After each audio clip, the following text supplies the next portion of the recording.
In a college dorm, a resident assistant is part counselor, part cop, and part older sibling. Mike Morfield, an RA at the University of Arizona, has witnessed all the excitement, the hijinks, and the conflicts of college. And as any good RA would, he has some tips for incoming students. It's like somebody runs along with a pin right after high school, pops your bubble, picks you up, throws you naked in some college, and you got to figure it out. And that's the college education, is what you learn to get on your feet and to succeed and to motivate yourself. And when you come here, it's such a release of, wait, what's my curfew? Which is a question I get asked as an RA all the time, and you're like, you don't have one. And I mean, you just see these sparks just go off in people's heads. You know, it's like watching the 4th of July half the time. We're like, so I don't have to eat at 6 o'clock if I don't want to? No, you can eat whenever you want. And everybody's like, oh, really? You know, when I was a freshman, I was like, I can eat 6 times a day if I want. I can have pizza at 4 in the morning. You know, you beep, boop, boop. You call up Domino's and you're like, I want a large pepperoni pizza. Sir, it's 2 in the morning. Yes, it is. And I want a large pepperoni pizza. It's... And also, nobody's taking attendance. Nobody's taking attendance. And that's really scary. That's still a problem, and I'm a junior. It's self-motivation as a freshman is probably the greatest skill you can learn, because there is nobody holding your hands, and there is nobody forcing you to go to class. I mean, yeah, when you're at home, your parents wake you up, they say you have to go to class, you go to class, class, go home. Here, you can sleep until 10, wake up, go to a class at 10:30, go back, take a nap, sleep through your noon class, you know, and keep sleeping through class. And you'll get into a vicious cycle that if you're not self-motivated enough, which I was not my first semester of my freshman year, and that was a wonderful bite of reality that I received. To be an RA, you have to be very passionate about what you do, and you have to be an enthusiastic person, you have to be outgoing, you have to be extroverted, and that really usually fits in with being a super fan, you know, because you're going to be at the game screaming, and you're going to be, you know, you're going to be yelling for whatever happens, and you're going to be really passionate about going to all the games. Same thing as being an RA, is that, you know, when your residents come home and they had a bad day, you got to be like, it's okay, man, you know, we're going to make it through this. Or, you know, if they're, you know, family problems, you got to be really passionate, you got to really involve yourself. They kind of go hand in, I mean, you're like a fan of your residents in a big aspect. So you're a cheerleader for your resident? Yeah. Are you kind of a counselor? I've been trying to define what an RA is for the longest time, because sometimes you're like, well, we're kind of like a parent, but you know, you don't want, that's not a name at all. That's not something we want to associate with RAs, but we want all the good things about being a parent, you know, that you can come to us whenever you need to, or day and night if you have a problem, you can come to us. And then you want to be like a cheerleader, and you want to be always psyched, and you know, you want to be there with all the high points and always be there for the low points. And then when they come to you with problems, you want to be a counselor as well. Are you part policeman? Yeah, and that's the part of the job, but it's so small. And, you know, and that's not what people don't realize, that as an RA, you're not, I mean, I go on rounds all the time, and you don't always write somebody up every time by any means. It's usually, you know, it's all the little things about being an RA that are always the biggest that come out. It's always the small things, the negative things that come out in the media. Same things with the RAs is, oh, you're writing me up, and I heard you write up all these people. But I mean, statistically, as many times as I walk the building compared to how many times I write people up, it's small. But if you add up the amount of times that I've stopped and talked to people and their rooms are open, or, you know, made a joke with somebody in the front lobby because, you know, they've been bummed out about a test, or, you know, played football or catch with a resident, you know, it completely outweighs how many times I've had to document them or have a serious discussion about a problem. Do you feel like a kind of a hypocrite? Here you used to break the rules yourself, and now you're the cop? Yeah, but I think I feel like a hypocrite slightly, but it's the same reason that as a parent you'd feel like a hypocrite for doing something.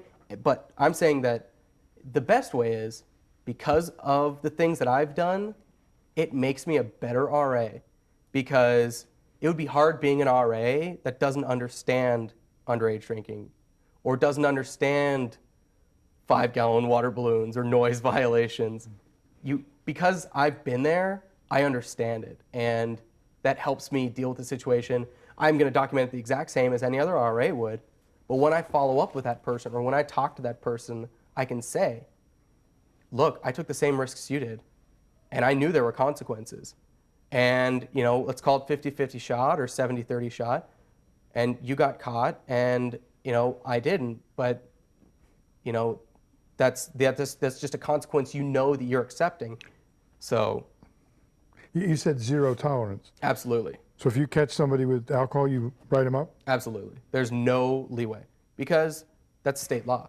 You know, quiet hours, yeah, there's a state law noise violation, but not 10 p.m. in a dorm. I mean, that's like 30 people to party at 2 a.m. Cops are going to bust you for being loud. But in a dorms, you can kind of be lenient on quiet hours, but it's state law. You don't, that's something you have to be very strict about. The funniest stories usually revolve around dating. Okay, some good ones. Here's a big tip. If you're going to college and you live in a dorm, do not date somebody who lives 6 doors down from you.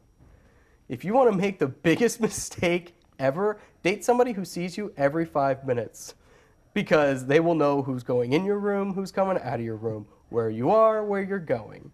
And then, if you're not serious, or if you're not really dating, and you have somebody else over to your room, you just might not make it through the year. This has happened? They always happen. Why does someone go to college? What's the purpose of college?